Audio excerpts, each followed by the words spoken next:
Hi, I'm Steve. Welcome to my shop. In this video I'm going to cover part 2 of the Pantorouter Cart Build, and as you can probably see, I've borrowed heavily from Ramon Valdez's Pantorouter Cart. This is my first use ever of the Ramon's integrated drawer pulls. It worked out pretty good for me. I just want to check this out to see how durable it is, to see if I want to use this in cabinet jobs in the future. But I designed this cart to be mobile. I got an overhang on this end because I'm still waiting on an air regulator and filter for the air clamps for this Pantorouter cart. I've used the Salice Progresso drawer slides. I got 4 drawers. And I built this cabinet a lot more stout than I would build a regular cabinet, and the reason is because when you get a mobile cart moving around in your shop, that racking motion, if you built it like a regular cabinet, my experience has been they just don't hold up very well. So I did build this stout. I used a high pressure laminate top. I did some banding on it with the top, and I made a mistake, and wished I'd done. I thought about it when I did it, but I ignored it and moved on, and I regret that. So I'll share that with you later. But I think this is going to work out well for me. I've got the working height set up to 1 meter. Several of the comments that I'd gotten in the past of how are you going to support a long piece? Well, in the background and over there I've got hydraulic lift tables, and when I first used this I needed that extra support for a longer work piece, and I just used a hydraulic lift table to support the work piece, and that's what my intent on using here. This cart is. I just wanted to minimize the floor space, and this overhang here, I could have made this smaller, but it would have exposed the air filter regulator I intended on mounting on this. I considered the other side, and I looked at the airflow, and I decided this is the overhang that makes sense on the end closest to me. So I'm just going to show clips of this build. It's sped up to twice normal speed. If you slow it down to half speed, you'll watch it normal, but it's a lot longer, obviously. And I didn't show all the milling. It's pretty basic. Once you show that a few times, it just kind of gets old. But I do often get questions on some of the tools and techniques that I use, and I'm just going to address that now before we go into the video of the drawer front builds and the top. So let's head over to my other mobile cart, and I'll show you the tools that I used that hopefully will answer some questions. And unfortunately, several of these have been discontinued. They're no longer available. And I'll just point those out as we go. Okay, so the first thing, I always have some very observant viewers, and they always question stuff they see in the background, which kind of surprises me. It shows you have a lot of attention to detail, probably much more so than I do. But the first thing you may notice is the use of what's called an Ogner support rail, and this integrates. I've had this for quite a while. I just normally don't have it installed because it kind of interferes with the lid, but I needed it. I'm probably just going to leave it on. There's a couple of set screws that do this mounting post, and this will slide back and forth. But you can use this support rail, clamp it down, and use things like this Ogner pressure module to support stock. Okay, so that's the support rail, and in the video clips you'll see this Ogner accessory. These are called pressure jaws. You can't use them by themselves. You have to have this or something similar to it, and a portion of this device which is called the pressure module. And you've seen this on several of my other videos if you watched them, but basically I take the base off, attach here, and then clip this to the support bar. And what these are basically feather boards that push the stock and keep the stock toward the outboard fence that I used, and that's a shop-made accessory because I waited too long. Aigner discontinued their outboard fence, no longer available, and these pressure jaws, they are no longer available. So I suppose if you wanted to, you could configure a shop-made version if you had the inclination to do that. But this looks like about 5mm thick or 6mm thick acrylic, and it's just acts as a spring to our feather board to keep the push the stock away from the fence. Okay, so the next thing you might question in this video is this device, and this is called an Aigner. It's made by Aigner. It's a Conner Max, and basically it's used to mill the counter profile. And these are this is a shop-made stock. This is out of Beach. This is much thicker because the cabinet cope and stick cutter that I use, I mean, it makes a pretty deep cut, and it would have gone all the way through the stock fence that came with this, which is probably 18mm Baltic birch ply. But in essence, this has an adjustable stop.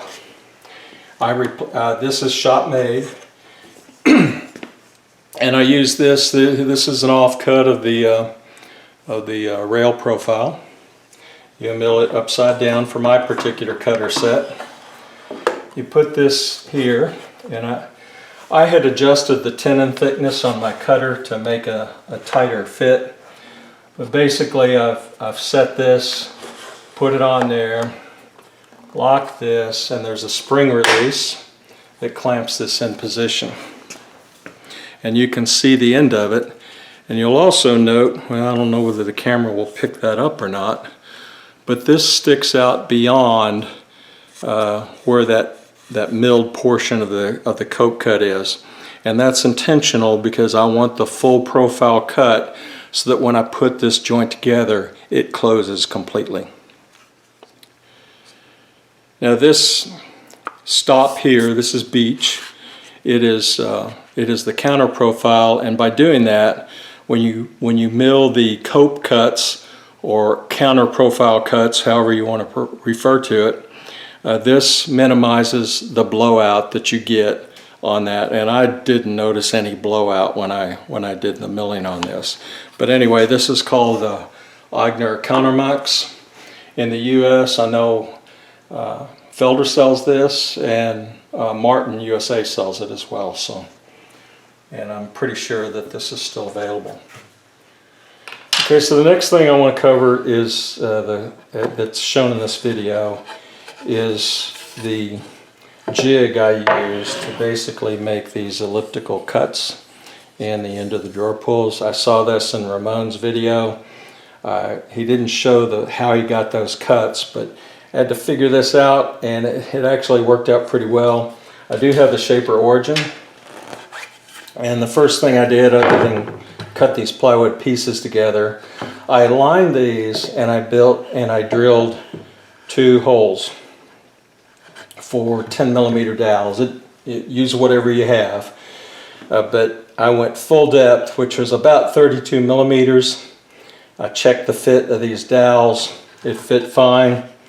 And then what I did, with the 2 pieces still clamped together, I went down the thickness of this plywood, and I increased the offset by 0.1mm, which gave me 0.2 of a millimeter diametrical clearance, and that was primarily just to get it easy to move this top part of the jig up and down, and yet still keep alignment without this thing moving all over the place. So I did lubricate these dowels with a product called Slip It, and that's just to make it easier, because what I found with these dowels is that if you don't have lubrication and you have it tight, getting this thing apart, don't ask me how I know, getting an item like this apart, it becomes next to impossible. I just took some scrap cherry from the offcuts from stock for this, put in fences. I milled grooves on the top and bottom to accept this roundover. After this profile was cut, and that way I can just sandpaper top and bottom. You don't even need any clamps. You just push this thing down, and I used a flush trim router bit to get that downhill. So this jig worked out pretty good, and I built this for long term because I'm probably going to use these door pull designs again.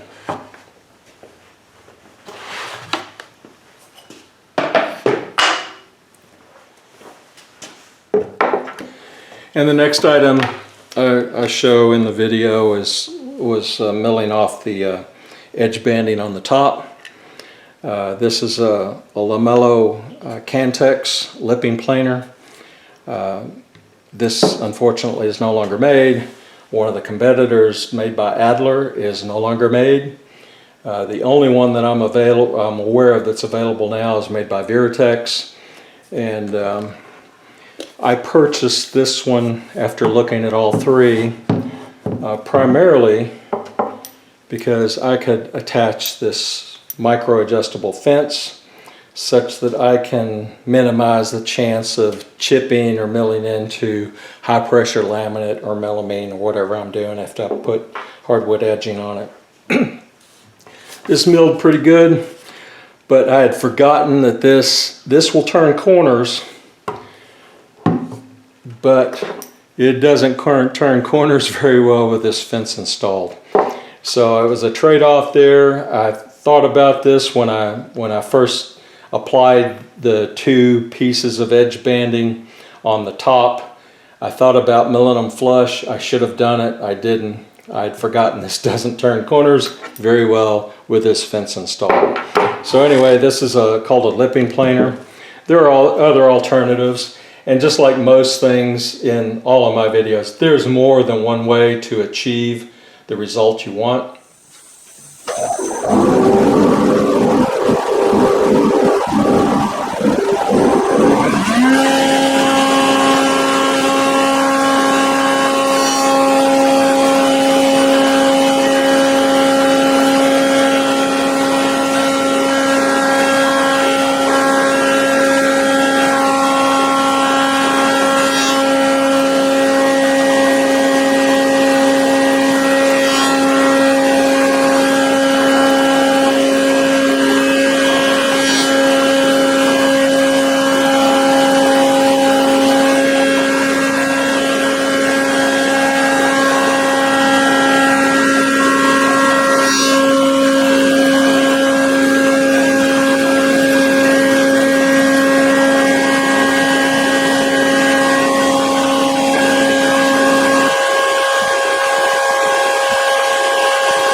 It's looking pretty good.